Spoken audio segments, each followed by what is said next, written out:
attract more wealth into your life, you have to do this first. My name is Adrienne Grace. I'm a manifestation coach and an intuitive. And before I get into today's topic, don't forget to hit like and subscribe. The thing that happens with most of my clients who want to attract more wealth into their life is that if they don't change the programming in your subconscious mind from a lack mentality to abundance, then no amount of money is ever going to feel like enough. Let me give you a bit of a backstory. I worked in finance for 16 years and I had a super high paying job. I was a VP in sales and I was making what most people in the world would consider a lot of money. And even at the height of my career, when I had over $1 million in the bank, I still felt like it wasn't enough. Feeling of not enough pervaded my whole career, actually. When I was in my early 20s, just starting out, I kept thinking, okay, when I can make it to $100,000, then I'll feel safe, then I'll feel okay.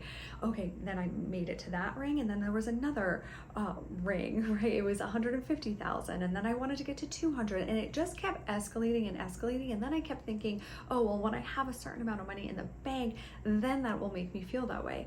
And every time I reached those milestones, I always felt like it wasn't enough and that there was another mountain to climb. And I noticed this in all my clients as well. So it made me understand that wealth is an inside job. So here are 3 ways that you can change your lack programming that is inherent in humanity's subconscious minds to a wealth consciousness. The first thing is that you have to be conscious of being wealthy. So what does that mean?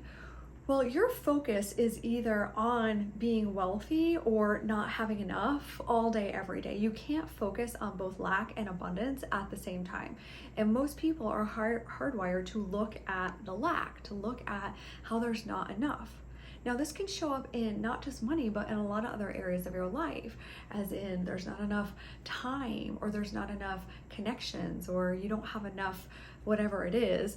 So it doesn't necessarily happen to be just money, but it could be in other things, or maybe you just inherently don't feel like enough. So you want to start shifting your focus to this wealth conscious. You want to be conscious of what it feels like to be wealthy. Well, how do you do that?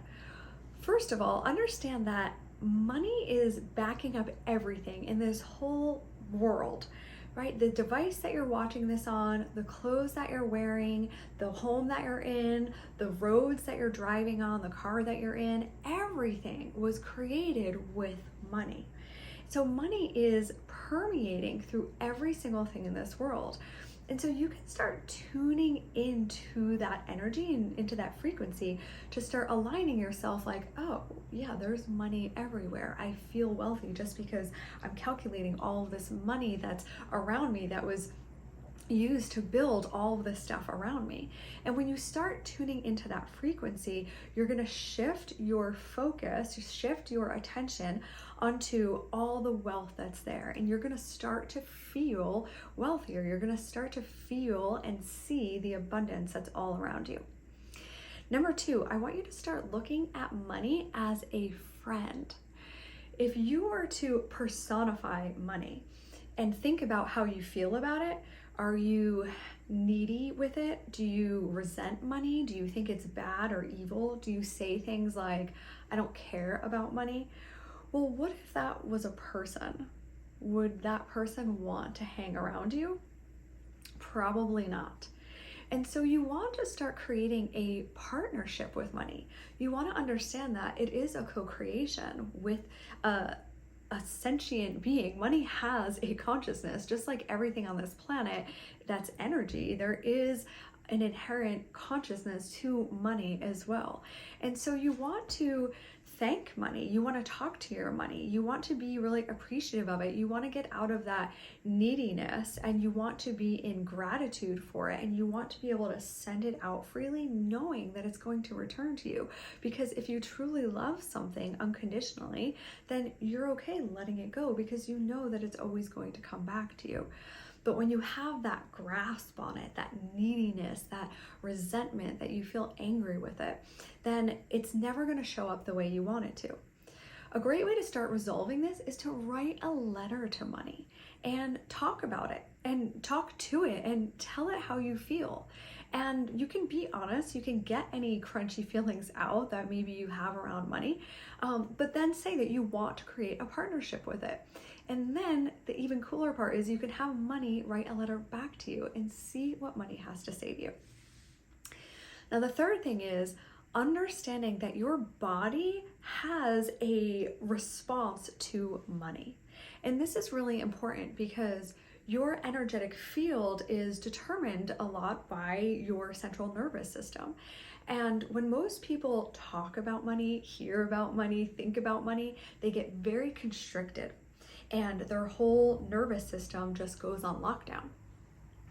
So in order to resolve this, I want you to sit quietly, take a few conscious breaths, get into the moment, and imagine yourself in a small room and imagine that it's completely filled with money. And see how your body responds. Can you feel that constriction? Because most people will constrict to that. Even open your eyes in that moment and see, do you get small? And then instead, see if you can expand your energy.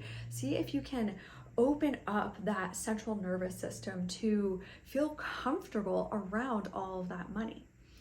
And then the great trick about this is you can continuously expand the size of the room more and more. Once you get really comfortable with a small room, go to a little bit of a bigger room, and then maybe make it into a house, and then eventually go to like a warehouse full of money and train your nervous system to completely open up. Get big, get your central nervous system open and ready to receive.